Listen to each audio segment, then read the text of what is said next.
Muy bien, entonces, exacto. Entonces, la intención es, pues, como les digo, que tengamos como una especie de conversatorio con esto. Y lo primero que vamos a hacer es partir de la idea muy clara de que todas las personas crecemos en medio de dificultades de diferente calibre durante toda su vida. Es decir, el ser humano desde antes de la concepción hasta que se muere está resolviendo problemas, dudas, inquietudes, permanentemente hay problemas eh, que pueden ser desde tan elementales como desde que al niño se le dañó su juguete preferido, pasando pues por violencia intrafamiliar, por abuso sexual, por el matoneo o bullying, por frustraciones, por la separación de los padres, el fracaso escolar, ruptura de una amistad, un desengaño amoroso en el adolescente, el desempleo, alguna adicción. Entonces, eso es importante tenerlo en cuenta y que esas situaciones hacen parte, son connaturales a la esencia del ser humano y que si el niño no las experimenta y no las afronta de manera progresiva, dosificada, sin una actitud adultocentrista, pues mucho más adelante va a ser aplastado por problemas menores, va a ser un niño que va a ser un discapacitado emocionalmente. Y en ese sentido, hay un punto que nos preocupa muchísimo a los que pertenecemos a este grupo de puericultores y en general a la sociedad colombiana de pediatría, que estamos viendo una peligrosísima tendencia de los padres actuales a caer en la sobreprotección, porque ante la dificultad por el tiempo que le deben dedicar a sus hijos, ante la falta de tiempo, como no pueden dar tiempo, entonces dan cosas. O porque muchos de los padres actuales fueron víctimas de un ejercicio autoritario de la autoridad. Entonces dicen, yo no quiero que mi hijo pase por las que yo pasé. Entonces vemos una tendencia peligrosa de los padres de volverse amigos de los hijos, lo cual es un error garrafal. Fernando Sabater, el filósofo, dice claramente que en la crianza de los hijos alguien se debe resignar a desempeñar la función de adulto y ese alguien tiene que ser papá y mamá. Entonces uno no puede ser amigo de los hijos. Uno debe tratar de que los hijos a uno le tengan amor, respeto y confianza, pero ser amigo de los hijos es absolutamente imposible.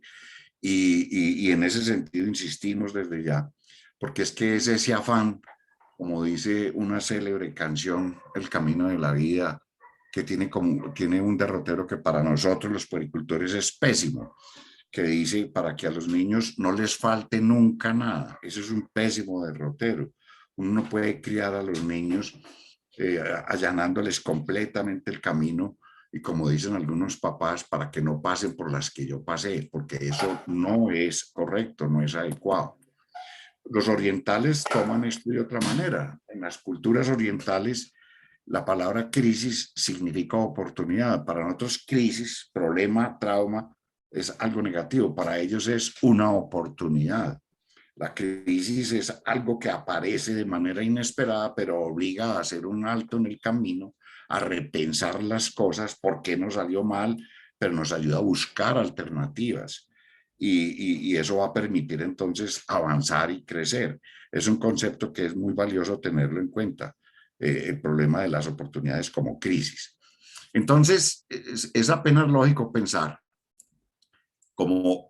perdón, como decimos aquí en esta frase, que si la dificultad, si la adversidad, si los fracasos, los errores e inconvenientes van a estar siempre presentes en la vida de todo ser humano, lo ideal entonces es que la crianza, la educación de niños, niñas y adolescentes esté orientada desde el principio a acompañarlos, ojo con la palabra, a acompañarlos con tres características de manera respetuosa, son sujetos, son personas, no son propiedad privada nuestra, de manera inteligente, conocemos las etapas del desarrollo, no somos adultocentristas, no lo podemos pedirle, exigirle cosas que no están para su edad ni para su desarrollo psicomotor ni afectivo. y de manera afectuosa, con amor. Entonces hay que orientarlos, acompañarlos desde el principio para afrontar de manera progresiva esas adversidades que son, repito, como por cuarta vez, inherentes al desempeño en la vida. Desde ese punto de vista, es muy bonito cuando hablamos de resiliencia y sabemos que inicialmente es un término eminentemente de la física, de la característica de los materiales. La palabra resiliencia no aparecía en las ciencias sociales, era de la física. Y se hablaba de que un material era resiliente porque era capaz de recuperar la forma después de que fuerzas externas lo comprimen, lo estiran, lo golpean, lo jalan, lo tuercen, lo aprietan. Y ese material, a pesar de eso, vuelve a recuperar la forma. Entonces es muy gráfica esta diapositiva. Yo cojo una esponja, la comprimo, casi la hago desaparecer dentro de mi puño. La puedo dejar ahí mucho rato apretada, pero cuando suelto ella vuelve a recuperar su forma.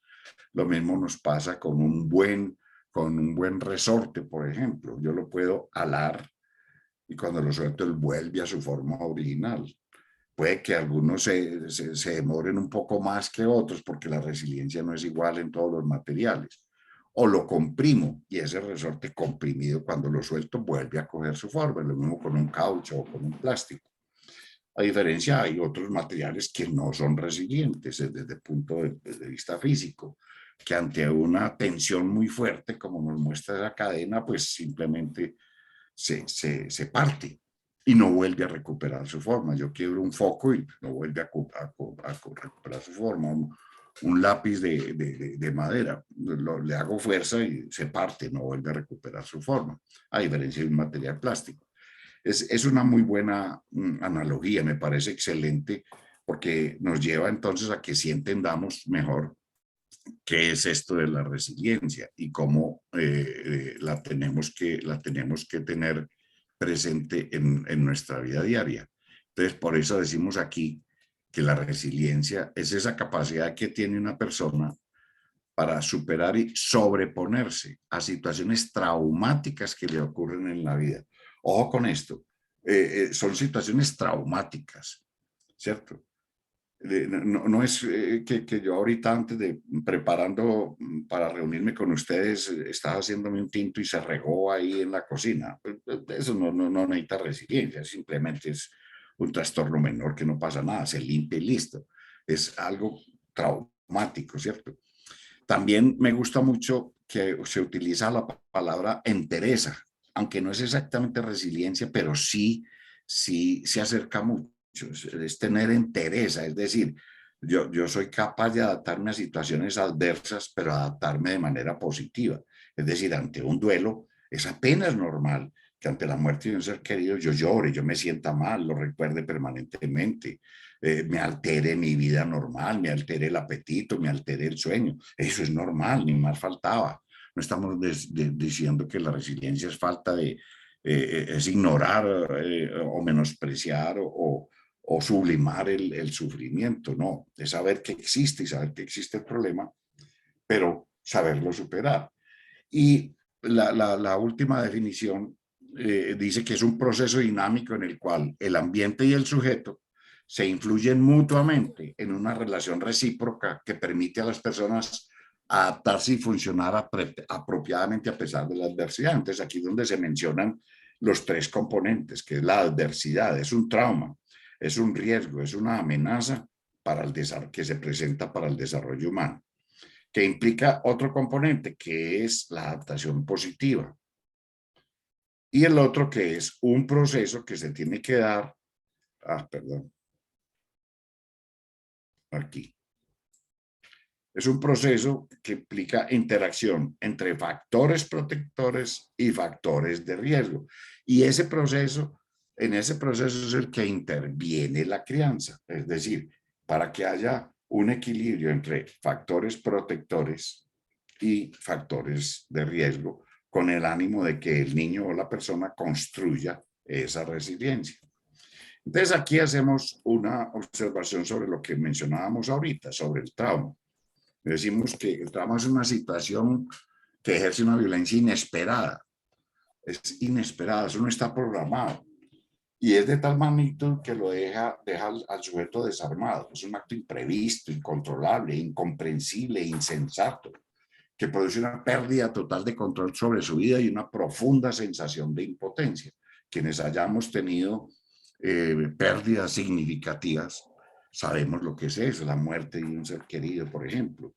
Y como decíamos ahorita, no se trata de ausencia de sufrimiento, sino capacidad de sacar partido del sufrimiento. Recuerden lo que dice la cultura oriental, es una oportunidad, es inevitable, es impajaritable que se dé ese trauma, pero es con anticipación saberle sacar partida de ese sufrimiento mediante un proceso que parte de la condición de contar con estrategias, o sea, miren otra vez anticipación, yo cuento con estrategias que me permiten con el tiempo adaptarme y una actitud mental que me dice voy a superar dicho trauma, que no va a ser de la noche a la mañana. Dice que aunque se trate de un rasgo de la persona, la resiliencia solo se activa cuando el medio propicia interacciones que dan elementos para lograrlos. Aquí entra la función de la familia y de la sociedad. Eso es lo que quiero insistir. Uno no nace como las metas del desarrollo. Uno no nace con la suficiente autoestima, ni con la creatividad, ni con la felicidad, ni la solidaridad. Son metas que debe construir cada persona y que ni siquiera los papás y los maestros se las construimos a los niños. Ellos son los que la construyen. Y seguimos insistiendo con lo del trauma diciendo que es una experiencia que causa una herida, bien sea en el aspecto cognitivo, fisiológico o psicológico. Es en un momento determinado un fracaso en la recuperación a la respuesta de un evento. ¿Y qué hace que ese evento sea traumático? Por eso hay cosas que para un niño no sea traumático. Un niño que vivía con un padre maltratador, que todas las noches hacía actos de violencia intrafamiliar, que abusaba sexual, un padrastro que abusaba de su hijo o de su hija, y el niño y el padrastro se le muere, eso no va a ser un trauma para el niño, seguramente va a ser una bendición, y suena duro de decirlo. Entonces, hay cosas que son traumáticas, el hecho en sí mismo no necesariamente es traumático, incluyen experiencias previas. En ese sentido, por ejemplo, es importante insistir en eso. Ya se saben los cambios epigenéticos que sufren los niños cuando son expuestos de manera repetitiva al estrés tóxico. El estrés tóxico es violencia intrafamiliar, el estrés tóxico es el niño que es descalificado permanentemente, el estrés tóxico es ese niño que la mamá todo el día dice, a mí quién me mandó a tener hijos, usted por qué no es como fulano, usted es el malo del salón. La vulnerabilidad biológica y psicológica. No nos puede olvidar que los niños son los seres más vulnerables, no solo desde el punto de vista inmunológico, sino desde el punto de vista psicológico. La cercanía física y emocional con el evento. En ese sentido, los traumas más severos para los niños son los relacionados con abuso sexual y con el matoneo. Por favor, sigamos insistiendo en estas dos cosas. Son de las principales causas de suicidio en niños escolares y adolescentes. No sigamos pensando que el matoneo no existe y que es simplemente un compañero que se burla del otro y tiene una pelea en un recreo. No, eso no es matoneo. Tenemos un error, una concepción errónea sobre el matoneo. Es ese grupito que de manera sistemática se la dedica al otro, porque el otro es menor, porque el otro tiene gafas, porque el otro tiene síndrome de Down, porque es blanco, porque es pelirrojo, porque es negro, en fin.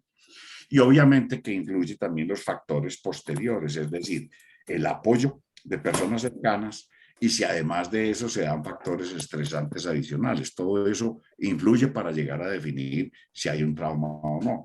O sea, resiliencia es eso, resiliencia es en medio de una sequía volver a florecer, es soportar el peso de muchas cosas, es volverse a encender a pesar de que se apagó, es volver a recuperar la forma. Recordemos lo del plástico, lo del caucho, lo del elástico. Y resiliencia es recuperar. No es negar el sufrimiento. En ese sentido es importante insistir en situaciones que pueden llegar que pueden, perdón, llegar producir pues una alteración, un trauma, la muerte de un ser querido, la pérdida de una mascota. Para nosotros, con nuestra visión adultocentrista, pensamos que cosas que para el adulto son triviales no las valoramos bien. El niño que hay que cambiarlo de casa, que hay que cambiarlo de colegio, parece increíble. Al niño que le cambian la empleada del servicio doméstico, que es la que ha estado con él muchos años y todo el día. El niño que tiene un mal desempeño escolar, ya habíamos dicho el matoneo, la violencia intrafamiliar, la separación de los padres, la llegada de un hermano, que no lo incluyeron en el equipo de basquetbol o de fútbol. El niño invisible, ese niño que le llenan sus satisfacciones físicas, pero lo ignoran, nunca lo tienen en cuenta. El niño que no pasa una prueba, un concurso, el maltrato físico y psicológico, son todas situaciones que pueden llegar a que el niño no adquiera una adecuada resiliencia que le pueden ocasionar un trauma que si no lo preparamos, acuérdense, guías anticipatorias, que es lo principal en pediatría y con mayor razón en puericultura, pues lo van a aplastar, son situaciones que lo van a aplastar. Y aquí otra alegoría muy importante de lo que es la resiliencia. La cometa nunca se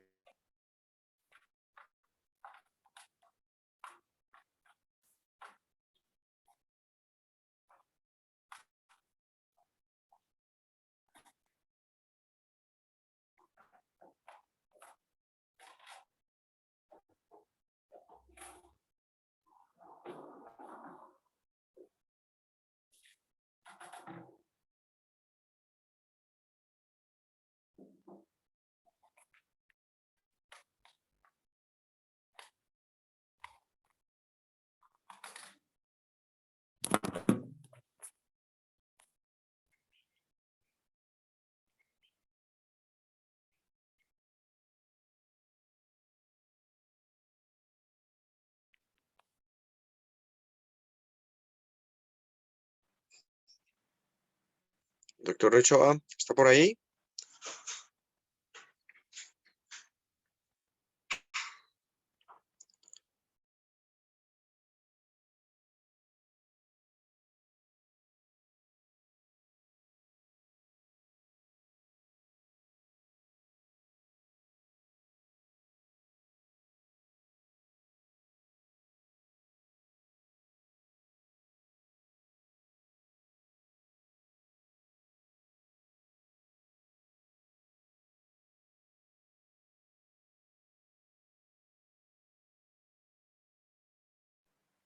Se cayó la señal del doctor Ochoa.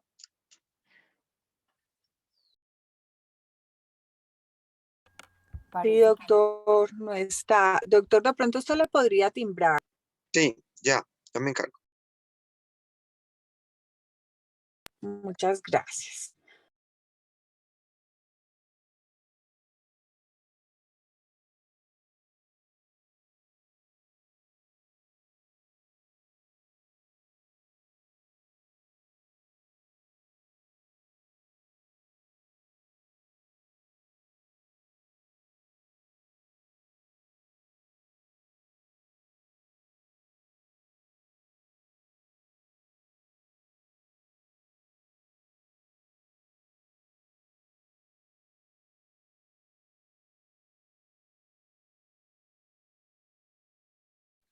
Listo, ya hablé con él. Él como que se le salió, pero ya vuelve a entrar.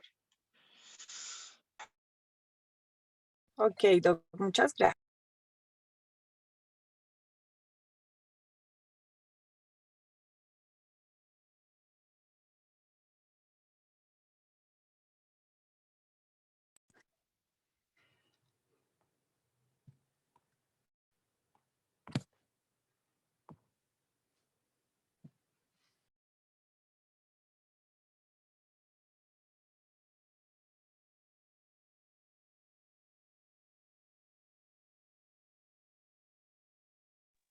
Bueno, si quieres, esperemos un poquitico de paciencia, hay algo ahí técnico, pero ya el doctor, hablamos con él y está ingresando otra vez.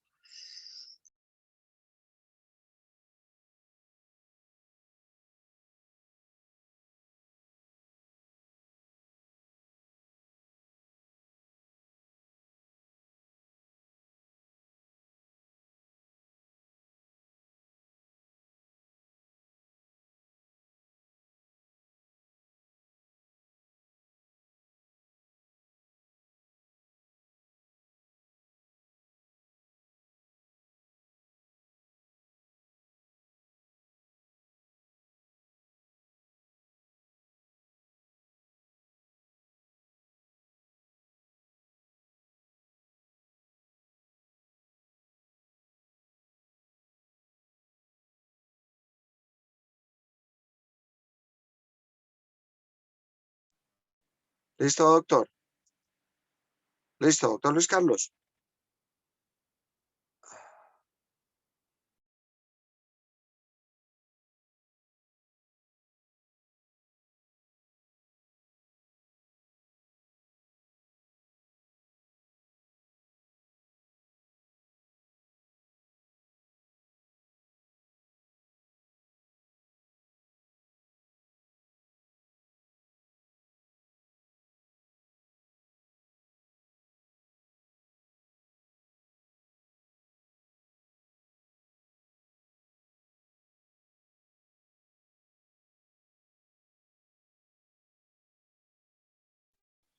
No sé, doctora Natalie, él dice que está ya conectadito, pero no se escucha. Yo le dije que mirara lo del micrófono. Ya miro si desde acá lo puedo activar, doctor. Ok.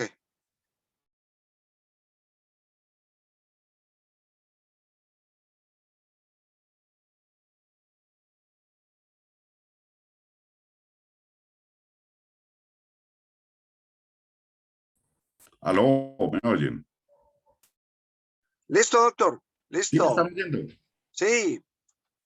Bueno, no sé si les había mencionado lo de Stanislao Zuleta, ahí no me habían oído.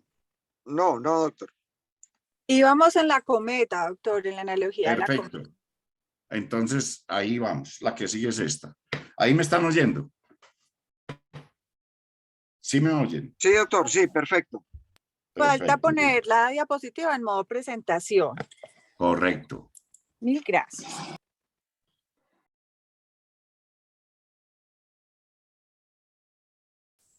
Ahí sí, listo. Sí, señor, perfecto. Bueno, muy bien. Les decía que otro de los problemas que nos preocupa a todos los pediatras en la Sociedad Colombiana de Pediatría y los que trabajamos pues en esto de la crianza humanizada es que las generaciones actuales con las tecnologías se ha caído en un facilismo. Nos preocupa mucho eso, lo ve uno en las charlas que da uno en colegios y lo ve uno con los alumnos de pregrado y posgrado, que el hecho de la facilidad de tener un documento a la mano hace creer que ya no hay necesidad de hacer ningún esfuerzo. Me explico. Uno les pregunta, le pregunté la semana pasada a un alumno mío de posgrado, viste que les mandé el último consenso mundial del manejo del asma en pediatría, el GINA 2022. Mira, sí, doctor, sí, ahí lo tengo en la tablet. No, pero lo tenés en la tablet, pero ya lo leíste, lo estudiaste, viste las diferencias con el pasado. No, ahí lo tengo. Es decir, es ese facilismo de decir, yo ya no tengo que estudiar, sino que ahí lo tengo. No, por mucha tecnología que tengamos, por muchas USBs y por mucha tablet y mucho iPhone y smartphone, el material hay que estudiarlo. Puede ser en un libro electrónico, puede ser tomando notas en una libreta con papel y lápiz o subrayando en un documento electrónico, pero es importante insistir en eso. Y eso es una parte que ha llevado a la situación que estamos viendo del síndrome del niño malcriado, el síndrome del emperador, del niño que todo lo quiere ya y que no tiene idea de soportar, de postergar la gratificación. En este caso, el doctor Stanislao Zuleta, filósofo, en un ensayo que presentó en la Universidad del Valle cuando le dieron el título honoris causa, decía que un ensayo que se llama El elogio de la dificultad, dice que hay que poner un gran signo de interrogación sobre el valor de lo fácil, que no solamente sobre sus consecuencias, sino que sobre la situación misma, la predilección por todo aquello que no exige ninguna superación, que todo lo queremos de manera inmediata. Y él hablaba también, decía, de que deseamos mal, que la vida no puede ser esa vida utópica de la ciudad imaginaria en donde no hay ningún problema, en donde no hay ninguna alteración con la relación de pareja. La vida esa que todo el mundo dice. Creo que todos tenemos familiares y conocidos que dicen que entre ellos no hay ni un sí ni un no. Ténganle miedo a eso, a esa gente, a esas parejas y a esas familias que son todos sonrientes a toda hora. Ténganle miedo al adolescente que sigue siendo obediente, que no cuestiona nada de lo que hacemos nosotros, téngale miedo, porque no está haciendo un desarrollo adecuado en la vida. La vida no es color de rosa, ojalá fuera así, no es una utopía. En ese sentido, entonces, hablemos aquí ahorita de indicadores que nos pueden decir si hay una adecuada resiliencia.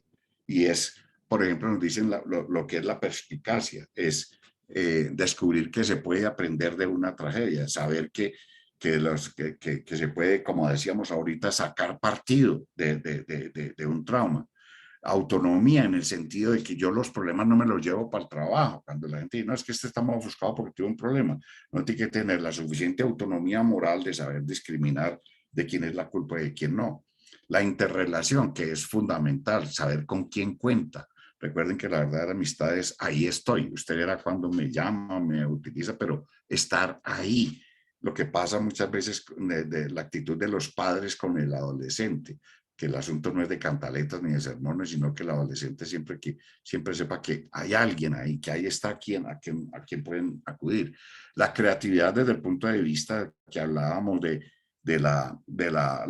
los problemas y las traumas como una oportunidad, es decir, saber buscarle la comba al palo, saber que varios caminos conducen a Roma. Por supuesto que una buena dosis de humor para encontrar el lado divertido de algunos problemas, y aunque hay traumas pues que de divertido pues no tienen nada, por supuesto. Y la ética en el sentido de comprometerse con valores específicos, sabiendo que no podemos en la búsqueda de salidas perjudicar a otras personas.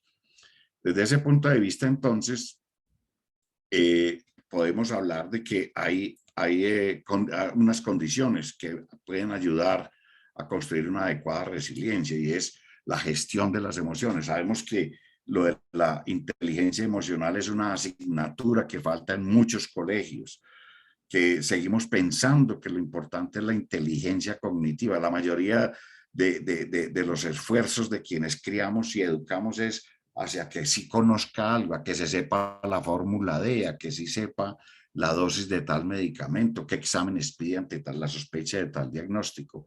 Y sabemos ya que es el 80% del buen desempeño de una persona en la vida adulta va a depender el 80% de la inteligencia emocional más que de la cognitiva. El tenerse confianza, el tener competencia, no en el sentido de competir con el otro, sino competencia en el saber si no de. saben, no tengo tiempo, que me los dejen ahí y Está entonces el que me los de venga a saludar, porque ya autoestima, le pagamos. que es fundamental el Apagando quererse micrófono. a sí mismo. Qué pena, hay alguien que tiene encendido el micrófono. Bueno, la autoestima. En este sentido hay que ser claros y enfáticos en que las metas del desarrollo, que las construye cada niño con un acompañamiento adecuado por parte de los adultos que son significativos para él, son las que le van a permitir tener una buena resiliencia. Es decir, la resiliencia como tal no es una meta del desarrollo, sino que el niño va a tener una adecuada resiliencia si se quiere a sí mismo y sabe que es valioso por el solo hecho de ser. Si el niño es capaz de cada vez de depender menos de los demás y sabe distinguir lo bueno de lo malo y actúa correctamente independientemente del premio o el castigo, o sea, tiene una buena autonomía. Si sabe defenderse, cada vez resolver más problemas en la vida, entonces tiene una buena creatividad. Si sabe que somos corresponsables, que todos somos interdependientes, entonces tiene una buena solidaridad. Todo eso le va a producir una felicidad en el sentido de saber que él como tal es una persona que vale. Y la suma de esa buena autoestima, autonomía, creatividad, solidaridad, pues lo va a llevar a tener una buena salud. Todo eso le va a permitir una buena resiliencia. Importante también como entre las condiciones del vivir el momento actual, no volverse histórico, no seguir recalcando con la culpa de lo que hizo la semana pasada, la anterior, y en eso los adultos somos muy tendientes a estarle enrostrándole al niño todo lo malo que ha hecho, ¿cierto? Tener un proyecto claro de vida, por supuesto. Fundamental la flexibilidad, tanto en la resiliencia como en la construcción de las metas del desarrollo. Recuerden que las metas del desarrollo no son un punto de llegada. Recuerden que en esto hay avances y retrocesos. A veces tenemos una acción que nos eleva la autoestima, pero después cometemos una falta o tuvimos una acción que nos tira la autoestima por el suelo, por decirlo de alguna manera. La importancia de la empatía, la compasión consigo mismo, el saberse perdonar y perdonar a los demás y el manejo correcto de la culpa. Vamos a especificar algunas de estas cositas. Con relación, por ejemplo, a la inteligencia emocional, dice el psicoanalista David López que somos seres racionales, que somos seres que no somos seres racionales, sino somos seres emocionales que de vez en cuando razonamos. O sea, hay que darle toda la trascendencia a la inteligencia emocional. No podemos seguir pensando como van los papás cuando van a preguntar por el niño del colegio o de la escuela, es si va ganando todas las materias, como si ahí le fuera la vida. Es más importante saber si disfruta, si es feliz, si tiene amigos, qué hace en el recreo, con quién conversa, con quién juega. Es decir, esa asignatura que todavía falta en muchos colegios, que es la educación emocional. La empatía también entendía como la capacidad de captar lo que otro piensa y que necesita una conexión sincera con el sentir del otro como si fuera propio. Significa ir más allá de la focalización con uno mismo, significa salir del propio yo para abrirse a los demás. Empatía significa sentipensar como el otro, es decir, ser capaz de ponerse en sus zapatos. Va muy de la mano con la solidaridad. A mí la definición que más me gusta de solidaridad es: me alegra tu alegría y me duele tu dolor, porque pensamos que la solidaridad es únicamente ayudarle al que está en la tragedia, al que tuvo una pérdida, al que se quedó sin la casa por ahora por las inundaciones. No, no, la solidaridad es también: me alegra que tu hijo cumplió años, que se graduó fulano, todo ese tipo de cosas. Me alegra tu alegría y me duele tu dolor. En eso tiene que ver mucho la empatía. Desde el punto de vista del sufrimiento, es tener en cuenta que el asunto no es la conmiseración, ¿cierto? No es lástima, es reconocer el sufrimiento propio y el del otro. Es calidez por el que sufre, pero deseos de aliviar. Es decir, no es quedarse simplemente en que qué pecado, qué tristeza, sino a ver en qué podemos intervenir, ¿cierto? Desde el punto de vista de culpa es otro tema pues que nos falta ventilar muchísimo. Y partimos siempre de la culpa y tenemos una crianza siempre enfocada en la culpa, en donde ante una dificultad o un problema no buscamos soluciones, sino de quién es el culpable, quién tuvo la culpa de. En ese sentido es bueno hablar de la culpa apropiada. Tenemos una cantidad de culpas de las que no somos culpables, una cantidad de culpas que por tradición, por principios religiosos, lo hemos tratado siempre de esa manera, pero que no es adecuada y que se vuelven una carga pesada. Aquí hablamos en esto de la resiliencia, hablamos de la culpa apropiada, es decir, yo cometí una falta, me merezco sentirme mal. Si tengo una buena autonomía moral, siento vergüenza por lo que hice. Es una culpa que debe ser proporcional al daño que ocasioné, porque hice o no hice, porque dije o no dije. Y es apropiada porque mueve a aceptar la responsabilidad. Me siento avergonzado, estoy arrepentido, pero eso me debe mover a disculparme, me debe mover a tratar de compensar el daño que hicimos, ¿cierto? Entonces, esta clase de culpa es la que va a permitir la convivencia, la que va a permitir el establecimiento de normas y va a permitir que la sociedad marche. Entonces, aquí también insistimos en lo del error, que siempre le hemos dado una connotación negativa del error, y el error tiene enormes ventajas, mirándolo positivamente. En todo momento hay errores. El niño no sabe comer bien. Al comienzo se va a chorrear la sopa si le entregamos una cuchara. Se va a regar la comida encima. Eso es apenas normal. Entonces, aquí hay que hablar del ensayo y el error, que si el niño ensaya algo y comete un error, pues tiene que haber un ensayo y tiene que ser persistente. Y de esa manera el error le va a permitir para crecer. Otro refrán de esos famosos lapidarios dice que si yo voy por un camino y me encuentro que el camino está obstruido por muchas piedras, Yo tengo dos opciones. Digo, no puedo pasar porque las piedras me lo impiden. O puedo utilizar esas piedras para construir unas escalas y eso me permite pasar al otro lado. Entonces, es así como en la crianza se debe enfocar el error. No con el criterio de culpa, de pecado y de carga, sino fortalecer la autoestima, da más autonomía, fomenta la resiliencia. Entonces, sabiendo eso, cometemos errores desde que nos levantamos hasta que nos acostamos, desde que nacemos hasta que nos morimos. Entonces, aquí es importante ayudarle al niño en el manejo del error, insistirle en la constancia y en la tenacidad para salir del error, que se debe valorar el esfuerzo, no siempre los resultados. Eso es fundamental tenerlo en cuenta dentro de este proceso pues, de la resiliencia. ¿Qué pasa entonces cuando el niño no aprende a gestionar la frustración, cuando no se le ayuda progresivamente, lo digo como por quinta vez, a que tiene que mirar de que debe ser que debe ser progresivamente el irle ayudando a resolver sus problemas? Entonces se va a volver agresivo, va a dejar las cosas empezadas, se vuelve impaciente, si las cosas no resultan ya no le sirve, se vuelve sobreexigente, se ahoga en un vaso de agua, va a tener poca flexibilidad, intolerancia al error y va a tener dificultad para adaptarse a los cambios. Ustedes saben que la única constante de este siglo es el cambio.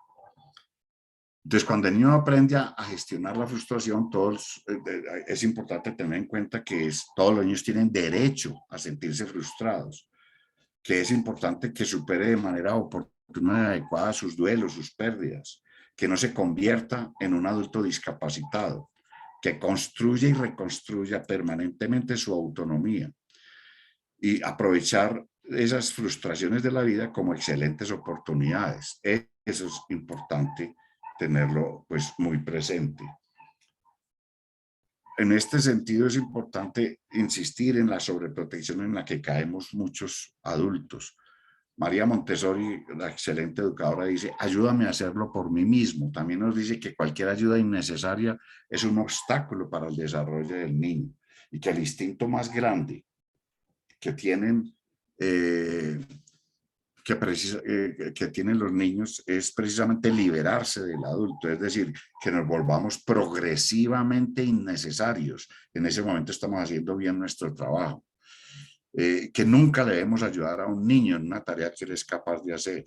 El doctor Álvaro Posada, nuestro profesor y colega, dice que la sobreprotección definitivamente es una forma sutil de maltrato infantil. Yo digo otra frase que es más coloquial, más paisa, dice que Dios mandó a los pediatras al mundo para defender a los niños de la sobreprotección de los padres. Todos los padres, en mayor o menor grado, somos sobreprotectores. Yo por eso nunca fui el pediatra de mis hijas, porque uno o toma cualquiera de los dos extremos. Entonces, hay acciones que tienen que ayudar a que el niño fortalezca su resiliencia. Es dejar que siempre lo intenten. Ojo con el afán, que es un enemigo de ayudar a conseguir la resiliencia. Como estamos de afán, venga, yo le doy la comida. Como estamos de afán, venga, yo lo visto, venga, yo le hago la tarea. No hacerle nada por él, darle alternativas, ser siempre un buen ejemplo.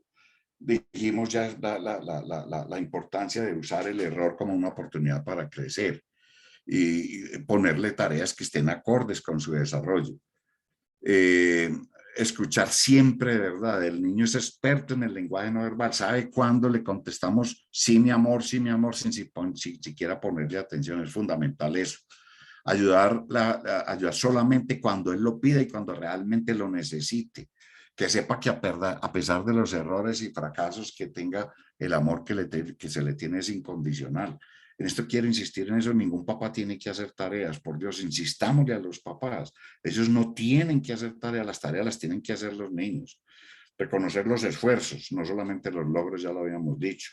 Y no irnos para los extremos, ni la permisividad, ni la sobreexigencia. Entonces, como dice aquí al final, no se trata, la función de los adultos en la crianza y en la educación no es quitarle los obstáculos para que camine libremente. No, horrible, eso no es adecuado. Se trata de ayudarlos a que él camine por sí mismo en esa ruta que le va a tocar. Y aquí insistimos en la importancia de postergar la gratificación, que es aumentar ese espacio entre el deseo y el resultado de ese deseo, que ese es un aprendizaje invaluable en el desarrollo de los niños. La vida moderna, el concepto erróneo que tenemos de éxito en la vida es el ya, la gratificación inmediata, el no espere. Y eso, como decíamos, está haciendo muchísimo daño. Quedamos claros entonces que la resiliencia es esa capacidad humana de superar heridas y traumas, y que más que una receta para la felicidad es una actitud que nos ayuda a sanar, que es un término nacido de la física, que describe materiales que reciben un impacto pero después recuperan su forma. Lo que pasa con materiales que no tienen esa capacidad física de la resiliencia. Entonces resistimos, reparamos lo que duele y seguimos adelante. Esa era pues como la idea de compartir con ustedes esta parte pues de la resiliencia. Me gustaría entonces, nos quedan unos minutos para inquietudes, preguntas, comentarios que a bien tengan sobre estos puntos que les quise pues compartir aquí hoy. El chat está abierto por si hay alguna pregunta, si quieren hacer alguna pregunta. Mientras preguntan, doctor Ochoa, pues muchas gracias por darnos este panorama. ¿Usted nos podría de pronto dar algunas pautas de crianza resiliente que nos pudieran ayudar, orientar en esa parte tan importante? Sí, lo que decíamos, nosotros tenemos toda la tendencia a hacer lo que no hicieron con nosotros. Entonces, como a mí me tocó sufrir mucho, entonces que mi hijo no sufra. Y entonces uno oye eso en el consultorio: no, doctor, es que yo para eso trabajo, para darle gusto a mi hijo. Recuerden que darle gusto a los hijos en todo de ninguna manera es adecuado. La educadora Ángela Marulanda lo menciona con mucha frecuencia. Tenemos que usar con mucha frecuencia a los niños la frase: eso no te lo podemos dar, así tengamos con qué dárselo. Nosotros no tenemos obligación de darle iPhone, televisor, bicicleta, balón de fútbol, balón de basquetbol, patineta, patines. No tenemos obligación de darle eso a los hijos. Eso se les da si se puede y si ellos se los ganan. Pero necesitamos una crianza en austeridad y en frugalidad. De no darles todo, ver que las cosas cuestan y no hacérselos todos. De verdad que es muy peligroso en esa sobreprotección que estamos cayendo. Y como la sociedad se volvió competitiva, porque el asunto no es la felicidad, sino usted tiene que ser el mejor. Entonces es el niño que lo metemos en todas las extraescolares posibles, porque es que, mire, la vecina lo entró a inglés en refuerzo, yo también lo meto, la otra lo entró a equitación, yo también. Entonces, sobrecargando a los niños y no les estamos dejando tiempo de ocio, tiempo para encontrarse ellos mismos. Entonces, lo primero es eso, no sobreprotegerlos, no hacerles nada de lo que ellos sean capaces de hacer, solamente ayudarles cuando ellos lo pidan. Pero ayudarles no es que no sepan hacer una operación matemática, ni yo se la hago, sino hacerle ver por qué 3 por 7 no son 28, ¿cierto? No decirle: no, es que usted está equivocado, 3 por 7 son 21. No, no hacemos nada. Es explicarle que él llegue a identificar el error, es lo que le va a permitir crecer. De modo que como pauta de resiliencia es eso, que resuelva sus propios problemas con la ayuda y el acompañamiento respetuoso. Veo que Claudia levantó la mano. Adelante, Claudia. Muy buenos días. Mi nombre es Claudia Giraldo. Yo soy madre de una niña con Asperger. Con Asperger, sí. Con Asperger. Pues ellos de por sí tienden a ser inflexibles y presentan una alta frustración ante ciertas situaciones. Claro. ¿Cómo es como unos tips para uno poder como manejar mejor esa resiliencia en ellos, que a veces es muy difícil porque ustedes saben que a veces no son empáticos con las personas? Entonces, ¿cómo se podría trabajar ahí para aumentar la resiliencia a niños con este tipo de condición? Muchas gracias. Sí, señora. Ahí no hay la menor duda. Primero, entendamos que los niños con Asperger y en general los del TEA no son enfermos. Son simplemente versiones distintas y diversas. Eso es clarísimo. Primero hay que partir de ese punto, que no son discapacitados ni enfermos. Son seres humanos comunes y corrientes que tienen esa diversidad en su comportamiento. Segundo, tiene que ser un manejo interdisciplinario. Ahí sí, me excusa, yo no le puedo dar tips concretos, completos, Mi experiencia es muy poquita y uno no puede hablar de lo que no sabe. Es un manejo interdisciplinario en donde tiene que estar, además del pediatra y el neurólogo, una buena psicóloga y a veces terapista del lenguaje y a veces fonoaudióloga. Y tercero, tiene que involucrar a toda la familia, por lo que usted acaba de decir. No es fácil establecer empatía con ellos. Externamente, la gente los puede ver como odiosos, como fastidiosos, como repelentes, como el síndrome del niño malcriado, y no lo son. Entonces, por eso, además del manejo interdisciplinario, en el manejo de él debe participar todas las personas, los adultos significativos más allegados a él, que son la familia, toda la familia extensa y por supuesto en el colegio. Esa, sin lugar a dudas, es la recomendación que yo le doy de manera más concreta. Cómo hacerlo ante tal cosa, pues ya sería toda una clase de cómo a veces ellos son inflexibles, a veces como no toleran, por ejemplo, mucha bulla, a veces no toleran reunión de más de 3, todo ese tipo de características que usted con seguridad las conoce mejor que yo. Por eso es importante el manejo siempre interdisciplinario e involucrar a todos los adultos que sean significativos para el niño. Muchas gracias.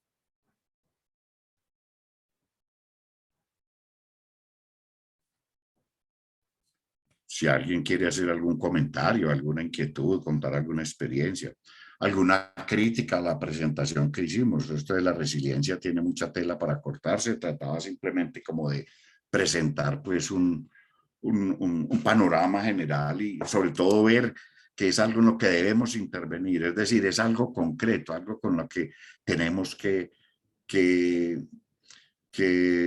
trabajar siempre con el niño desde el nacimiento mismo, es decir, ayudarle a que construya una adecuada resiliencia, que no se ahogue en un vaso de agua, que no lo aplasten los problemas, que los va a tener y que va a sufrir, que no podemos evitarle el sufrimiento, que eso es imposible, porque nosotros nunca vamos a estar permanentemente al lado de ellos. Sí, Carlos, adelante. Bueno, doctor, no, sabemos que usted tiene que salir ahora para Pereira al evento pues, de nutrición y crianza. Esperemos vernos mañana. Aquí están preguntando que si hay alguna escala, en el chat están preguntando que si hay alguna escala o instrumento que mida la resiliencia. Preguntan, doctor. Sí. Sandra Lorena Giraldo. Sí, hay, como en todas estas cosas, en muchos de esos libros, sobre todo esos que venden ahí en las cajas de los supermercados, en esos libros de superación personal y todo, aparece una serie de listados y de cosas de cómo ayudar a que su niño sea resiliente, la resiliencia en 10 pasos, en fin, de verdad que esas fórmulas y esas recetas en la puericultura científica no son muy adecuadas. ¿Por qué? Porque es que cada niño es un mundo, cada niño es esa frase que suena como tan manida, como tan repetida, pero es totalmente real, que cada niño es único e irrepetible. Ni siquiera los hermanos gemelos van a ser iguales, ni siquiera los hermanos gemelos criados por los mismos papás, en el mismo ambiente, en el mismo colegio, en la misma escuela, en el mismo jardín, van a tener la misma resiliencia. Como dice el cuento, los hijos salen, algunos salen más resilientes que otros. Hay unos que afrontan mejor la situación, otros que se les vuelve todo un mundo. De modo que no, escalas y esto no, es por la misma razón, porque sería unificar y que todos pudieran decir, este tiene 8 en resiliencia y este tiene en 5. No, uno lo que tiene que mirar es con el hijo, ver, no ir a cometer errores, por eso lo de las guías anticipatorias es dejarlo ser progresivamente autónomo, progresivamente autónomo, darle autonomía en lo físico, cada vez dejarlo que él haga las cosas por sí mismo, así se equivoca. Autonomía en lo emocional, saber que va a hacer pataletas, que no sabe gestionar las emociones, pero y poco a poco hacerle ver que con tirar, aventar, gritar y llorar no va a conseguir nada, ya que saber que las emociones están ahí, que no son buenas ni malas, que le eche que tenga rabia, enojo, envidia, celos, eso no es ni malo ni bueno, eso es parte de la naturaleza humana. Enseñarle a llamar a las emociones por su nombre y cómo las gestiona.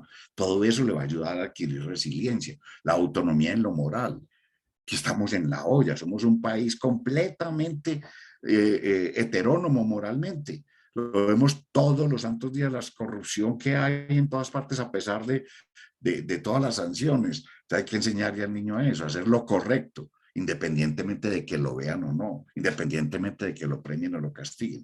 Todo ese tipo de cosas es lo que va a ayudar al niño a ser resiliente. Esa es la idea. Autonomía en lo emocional, ya lo habíamos dicho, en lo intelectual, que no trague entero, que no crea que todo lo que aparece en Internet es bueno. Sabemos toda la gran basura que tienen las emociones, las redes sociales, por ejemplo, y que eso es autonomía intelectual, que no trague entero, que no todo lo que digan en la televisión o lo que aparezca en Internet o en TikTok es adecuado. Todo ese tipo de cosas en la construcción de las metas del desarrollo es lo que va a llevar al niño a ser resiliente. Sí, doctor Montoya. No, doctor, que es muy interesante ese concepto que usted tiene. Quisiera estos últimos minuticos preguntarle y para que le contara a todos los participantes cuál ha sido su experiencia en el programa radial frente a este tema precisamente de la resiliencia, esa amplia experiencia que lleva tantos años en un programa radial, en un momento donde hay tanto internet, tanta cosa. ¿Cómo ha sido su experiencia con estos papás al recibir la información? Sí, de hecho hicimos un trabajo de investigación cualitativa que mereció incluso un premio internacional sobre la participación de los oyentes. Yo les cuento, la Universidad Pontificia Bolivariana tiene 2 emisoras culturales, una que es en el AM, que es para el público y es la participativa y comunitaria, y otra que es en el FM, que es la cultural, la de música clásica y todas estas cosas. El programa que nosotros hacemos es un programa que cuenta con unos guiones y hablamos de todo lo relacionado con el niño. Entonces hablamos de diarrea, hablamos de normas, de disciplina, de control de esfínteres, de premios y castigos, de todo este tipo de cosas y sacamos una programación semestral. Cada semana se prepara un guión. El guión se le envía, por ejemplo, a un residente de pediatría. Los residentes preparan el guión y están con 3 pediatras más él presentando ese guión. Por ejemplo, hoy a las 11 tenemos el guión Los niños y los padres separados. Ese guión lo preparamos el martes pasado en la cátedra de puericultura. Entonces vamos a asistir 3 pediatras, el doctor Álvaro Posada, Margarita Yepes y yo, con un residente, una residente que preparó el guión. Los papás, vamos a hablar de los niños y los padres separados, cómo debe ser la actitud de los papás, cuándo le deben avisar al niño, con quién se queda el niño, cómo debe la mamá hablar del papá delante del niño, todo este tipo de cosas. El residente responde la mayoría de las preguntas, si no las puede responder, pues estamos nosotros. O sea, al residente está aprendiendo cuáles son las preguntas que hacen los papás en el consultorio, porque esas preguntas no aparecen en el libro de Nelson, ni de Harrison, ni de Klaus Fanarov, ni ninguno de los libros clásicos de pediatría.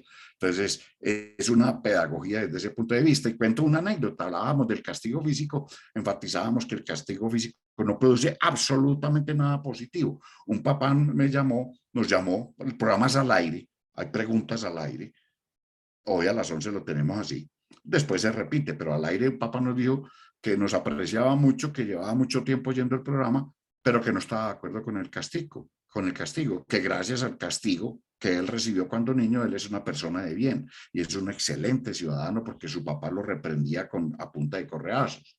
Nosotros pues le dijimos que respetábamos su opinión, que no la compartíamos, pero a mí se me ocurrió y le pregunté, cuénteme, cuando usted era niño, ¿a su papá le tenía miedo o le tenía amor y respeto? El señor se quedó callado y me dijo, doctor, le tenía miedo. Le dije, ¿a usted no le parece muy horrible que una persona como es el papá o la mamá, uno le tenga miedo? Uno al papá o la mamá le debe tener amor y lo debe respetar, pero no miedo. Y doctor, usted tiene toda la razón. Entonces, por eso somos una sociedad heterónoma. Al señor le quedó claro, a los 8 días nos volvió a llamar y me dijo, tengo un problema muy serio, que ya cuando llamo al niño, me dice, papá, pero no me va a pegar, porque no le estoy pegando desde que hablamos eso. O sea, la mayoría de los padres castigadores no son malos padres, no son antisociales. Simplemente están copiando patrones de crianza que creen que fueron positivos en ellos y los copian en la crianza de sus hijos. Por eso el programa radial, como todas estas educación en salud, motivan a reflexionar para modificar de manera respetuosa conocimientos, actitudes y prácticas que aplicamos muchas veces convencidos de que son lo mejor, pero como decimos en el refrán coloquial, a veces por hacer bonito hacemos feo. De modo que el programa en lo que más ha impactado es en la lactancia materna exclusiva y en el castigo físico en los oyentes, porque como les dije, hicimos un trabajo de investigación que demostró eso. Los oyentes ya saben que ni siquiera el famoso pao pao, ni la palmadita en la nalga, producen nada distinto de rencor, resentimiento, deseos de revancha, no producen nada más. Entonces, eso es positivo, pero cuando se trata al interlocutor con respeto, no diciéndole que usted es un mal padre porque castiga. Bueno, doctor Ochoa, mil gracias. Una última cosita, ¿el programa se pasa en cuál, en Radio Bolivariana para uno buscarlo en las redes como? Sí, se puede oír directamente por internet, www.radiobolivarianavirtual.com, www.radiobolivarianavirtual.com. Y ahí mismo encuentran el podcast y lo que llaman el iVoox, el IVOOX de UPB, en donde pues, se pueden oír los programas anteriores. Están ahí pues las grabaciones si los quieren oír o los quieren replicar o como quieran, sí. Se puede oír en cualquier momento, pero aquí cerquita, pues, en Medellín, en el radio, en los 1110 de la AM, pero en otras ciudades es por internet, www.radiobolivarianavirtual.com, se llama Por la Salud de los Niños, sí, ahí lo pueden escuchar, claro que sí, y pueden participar, por supuesto, pueden llamar y hacer preguntas, claro que sí.